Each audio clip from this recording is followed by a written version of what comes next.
변호사님, 예, 부동산 투자에서 중요한 부분 중에 하나가 바로 위치 아니겠습니까? 그렇습니다. 물론 주관적인 선호는 사람마다 좀 다르겠지만 땅은 한정이 되어 있으니까 대다수의 사람들이 공통적으로 선호하는 수요가 많은 곳에 이제 경쟁이 붙고 또 가격이 오를 것 같습니다. 네. 그래서 이 장의 주제인 어디에 살 것인가에 대해서 얘기를 해보려고 합니다. 그러니까 부동산 가격에서 중요한 건 건물보다 땅이고요. 땅이 바로 입지거든요. 왜냐면 이제 신축은 어차피 시간 지나면 구축이 되고 구축은 재건축으로 다시 신축으로 바뀌기 때문에 건물이라는 건 어차피 생애 주기에 따라 탄생하고 소멸하는 걸 반복하는데 네. 땅은 변하지 않거든요. 그래서 이제 땅이 입지고 입지에 대한 얘기를 중점적으로 해보겠습니다. 네, 그러면 직접적으로 입지에 영향을 주는 요소는 어떤 것들이 있나요? 우리가 삶의 기본 요소를 생각해 보면 되는데요. 크게 네 가지가 있습니다. 첫 번째는 일단 일자리고요. 두 번째는 이제 교통이 있고, 세 번째는 이제 학교, 학군 같은 게 있고요. 네 번째는 이제 환경이 있습니다. 기본 요소들이라서 그런지 뭐 복잡하거나 그런 건 없는 것 같습니다. 이렇게 네 가지 기준으로 그럼 입지를 판단을 하는데 이것들의 공통점이 어떤 게 있을까요? 가까워야 한다는 거죠. 우리가 뭐 역세권, 그 다음에 뭐 학세권 이런 얘기를 많이 하는데 네. 그게 언뜻 가깝다는 게 공간을 뜻하는 단어 같아 보이긴 하지만 실제 알고 보면 시간에 대한 거거든요. 그러니까 결국에 가깝다는 것도 공간이 아니라 시간에 대한 거예요. 결국에는 입지라는 거는 가장 본질은 시간에 있다고 봅니다. 그리고 모든 사람이 선호하는 입지란 제가 방금 말씀드렸던 네 가지 영역에서 가장 시간을 줄여줄 수 있는 곳이 사람들이 가장 선호하는 입지다. 이렇게 알고 계시면 되고, 왜냐하면 인생에서 가장 중요한 게 시간이거든요. 시간이야말로 삶의 유한한 가치 자원이기 때문에 그래서 그 시간 가치가 이제 공간에 축약되어 있는 것이 입지다. 이렇게 생각합니다.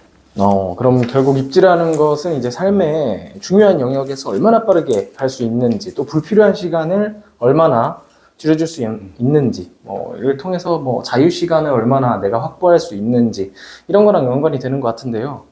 그럼 현재 대한민국에서 이제 시간 가치가 가장 높은 곳이 가장 비싸고 또 부가 모여 있는 곳이고 그건 아마 강남이겠네요. 그렇죠. 주거지로 치면 이제 강남 부동산이 평당 1억을 넘었는데 평당 1억을 넘으니까 이제 국민 평형이 35평이니까 35억이 넘었다는 얘기죠.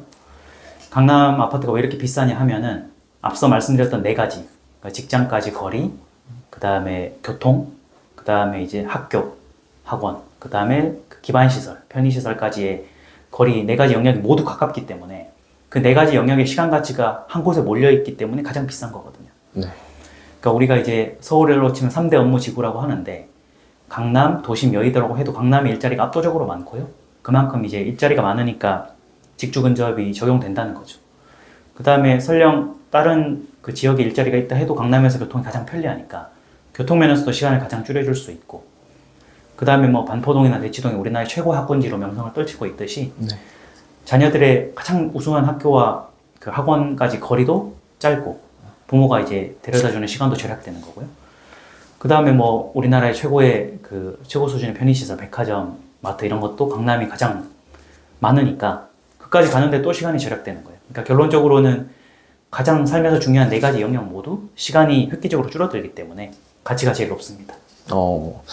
역시 아무래도 인생은 좀 먹고 사는 문제니까 가장 중요한 것은 뭐 일자리가 일단 많은 곳이겠고 또 서울에서부터 일단 시작해서 살펴보면 뭐 강남, 광화문, 여의도가 있겠고 또 마고, 가산, 구로, 상암도 있는 것 같은데요. 그렇죠. 또 경기도 쪽으로 범위를 살짝 넓혀보면 뭐 판교나 동탄 같은 경기 남부 쪽도 일자리가 많은 것 같습니다. 그렇습니다. 이게 그 네 가지라고 말씀드렸는데 네 가지 모두 동일한 그 영향을 있는 건 아니고요. 가장 중요한 건 일자리예요. 그 팀장님 얘기했지만 먹고 사는 게 가장 핵심이기 때문에 네. 일자리, 교통, 학군, 환경 중에서도 일자리가 가장 중요한 건데요. 일자리 우리가 흔히 용어상 일자리 하지만 고용노동부 통계상은 종사자 수로 표시가 되거든요. 이 종사자 수는 그 지역의 인구수랑 비교해야 돼요. 그래서 어떤 예컨대 구 단위로 봤을 때 강남구의 그 인구수가 몇만 명인데 종사자 수 일자리가 몇 자리다 하면은 인구수 대비 종사주가 많은 지역, 살고 있는 사람보다 일자리가 많다는 거는 자족 기능이 확보되어 있다는 뜻이고요. 네. 반대로 이제 그 인구수 대비 일자리가 적은 지역은 배드타운이라는 뜻이죠. 저녁에 자로만 오는, 일자리는 없는데 사람들이 많이 사는 지역. 그러니까 이렇게 인구수 대비 종사자 수 비율을 확인해야만 그 지역의 특성을 알 수 있고 해당 지역이 일자리가 많으냐 적으냐도 알 수 있다. 근데 현재 우리나라에서 강남구 서초구가 일자리가 가장 많고요. 그거는 고용노동부 통계상 종사자 수만 확인해도 바로 알 수가 있습니다.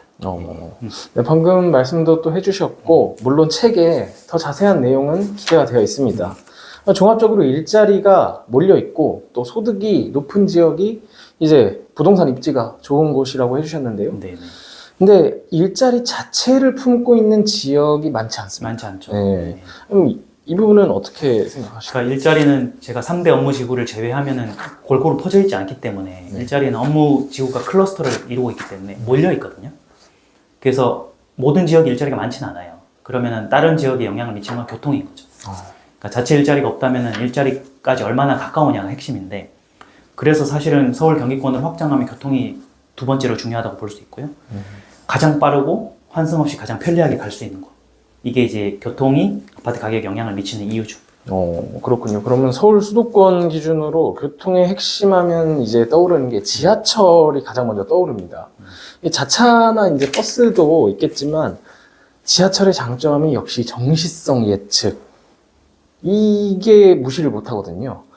그러면 지하철을 따라갈 수 있는 교통이 없을 것 같은데, 그래서 역세권이라는 말이 나온 거 아닌가요? 그렇죠. 우리가 직장까지 출퇴근할 때 뭐 자기 차량으로 가기도 하고 버스를 타기도 하지만 사실은 도로교통 상황에 따라 제 시간에 못 가잖아요. 네. 그래서 대부분의 평균적인 사람들은 출근 시간에 맞춰 가기 위해서는 예측 가능성이 확보돼야 되는데, 그게 이제 지하철의 핵심인 거죠. 그래서 교통을 볼 때도 자차로 얼마나 걸린다, 버스로 얼마나 라기보다는 지하철로 역에서 역까지 얼마나 가느냐.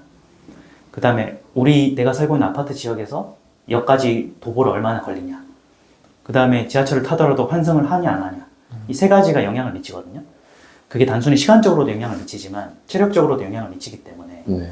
그래서 그 지하철 교통의 핵심인데, 지하철이 얼마나 빠르고 편리하게 일자리까지 가냐. 심지어 배차 간격까지도. 그런 것까지 복합적으로 고려된 게 이제 교통이고요. 그 교통이 가격에 영향을 미치는 겁니다. 네, 여태 일자리와 교통 위주로 얘기를 한번 해봤는데, 입지에 영향을 주는 기본 요소 중에 또 학군을 말씀해 주셨습니다. 아까 그렇죠. 잠깐 얘기를 해주셨는데, 아마 우리나라 특성상 이제 부모들이 교육열에 대한 이제 열정이 또 강력해서 그런 것 같다는 생각이 듭니다. 이미 대치동이나 목동 이런 곳에는 유명한 학군지들 있잖아요.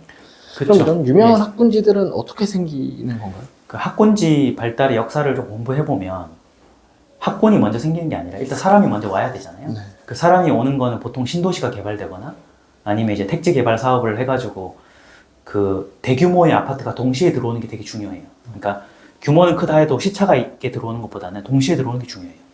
예컨대 어떤 땅을 이제 그 택지 조성 사업을 해가지고 대단지 아파트가 동시에 들어왔다 하면은 보통 이제 신축 아파트에 들어오는 부모들의 소득 수준이 높은 경향이 있거든요. 최소 중산층 이상 사람들이 많이 들어와요. 그 다음에 연령대도 40대, 50대가 많이 들어오거든요. 그러면 그들이 동시에 어떤 아파트에 대규모 입주를 하면 그들의 자녀들이 보통 초등학생이나 중학생이거든요. 네. 그러니까 그들을 위한 그 학원이라든지 학교가 자연스럽게 생기고, 그러면 이제 보통의 소득 수준이 높을수록 자녀들이 공부를 잘하는 경향도 있기 때문에 그 초등학교나 중학교에서 퍼포먼스를 10년, 20년 역사가 쌓이면서 내는 거예요. 그런 과정이 수십 년간 압축되면은 해당 지역의 학군지로 발전하는 거거든요. 그래서 우리나라 신도시 개발의 역사를 봐도 뭐 강남도 예전에는 신도시였기 때문에 강남도 그런 식으로 개발됐고요. 1980년대 목동도 택지 개발 사업으로 그렇게 개발됐고, 노원도 마찬가지고요. 네. 그 이후에 일기 신도시인 분당이나 일산도 마찬가지. 그래서 이런 형태로 대규모 아파트가 동시에 입주하고 그로 인해서 학령기 자녀들이 학교나 학원을 다니면서 학군지가 형성된다. 이런 이제 패턴이 있는 거죠. 네. 그럼 마지막 요소로는 이제 환경이 있는데요. 아까 잠시 얘기해 주셨지만 그 백화점, 네. 마트, 병원 이런 생활의 필수적인 인프라, 이런 편의시설 이런 게 또 있을 수 있겠고, 자연적으로는 뭐 강이나 호수, 숲 같은 게 잘 갖춰진 곳이 좋은 환경이라고 생각하면 되나요? 그렇죠. 우리가 환경이라고 하면은 두 가지를 생각해 볼 수 있는데, 하나는 그 뭐 강이나 호수, 숲이 있는 자연환경을 생각할 수 있고, 하나는 편의시설을 생각할 수 있거든요. 백화점, 마트 이런 것, 병원 같은 것들. 네. 근데 자연환경보다는 가격에 영향을 미치는 건 편의시설. 그걸 다른 말로 기반시설이라고 하는데, 네.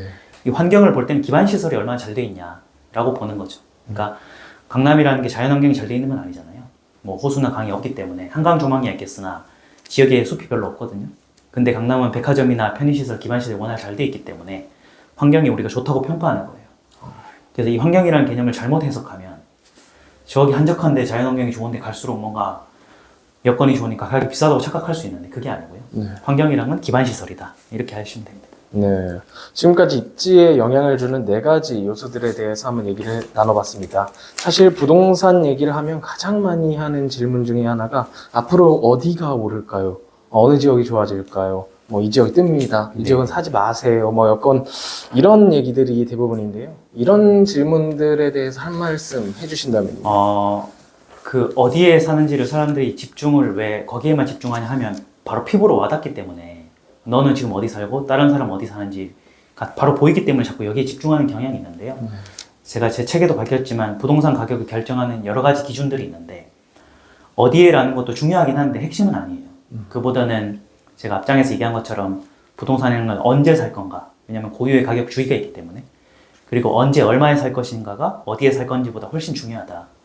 물론 그 부동산 가격 주기를 잘 맞췄다면 그 주기에서는 어디에가 중요하겠으나 어디에를 먼저 보고 주기를 무시하면 안 된다. 우선순위로 봤을 때는 어디에 살 것인지보다 언제 얼마에 살 것인지가 훨씬 중요하다. 이런 것들을 제 책에 담았습니다. 네, 좋습니다. 그러면 이 책에 이 장과 관련된 몇 가지 질문들을 드리고 마무리해 보겠습니다. 자세한 내용은 책에 있으니까 간단하게 답변 부탁드리겠습니다. 네, 요즘 1, 2인 가구가 증가하고 있습니다. 그에 따라 입지 평가도 좀 달라지지 않을까요? 이 부모로 구성된 3, 4인이었다가 1, 2인 가구로 이제 재편이 되면 네네. 기호도 좀 달라지지 않을까요? 그렇게 생각하는 사람도 많은데요. 그 뭔가 현상을 분석하기 애매할 때는 본질로 돌아가야 되거든요. 제가 맨 처음에 말씀드린 것처럼 입지의 본질은 시간이에요, 시간. 근데 가구에 한 가구당 3명, 4명이 살다가 1명, 2명이 산다고 해서 그 1명, 2명의 시간을 소홀히 할 거냐? 그건 아니거든요. 네.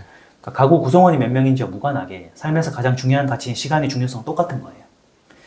그래서 저는 개인적으로 아무리 뭐 가구 수가 변화한다 해도 사람들이 시간을 소중하게 생각하고 삶의 4가지 영역에서 시간을 줄이려는 욕구는 변하지 않는다. 그렇다면 설령 가구 수가 변한다 해도 가깝게 살려는 욕구는 그대로 남아있다면 입지는 달라지지 않는다고 봐요. 예. 그래서 결국에는 일자리, 교통, 학군, 환경 면에서 시간을 절약하려는 그 욕구, 그리고 그 시간 가치가 공간에 반영돼 있다는 측면에서는 가구 수가 본질적인 영향은 없다, 이렇게 생각합니다. 네. 또 하나 질문 드리자면, 이제 요즘 추세와 같이 재택근무나 뭐 비대면 업종이 증가하고 있지 않습니까?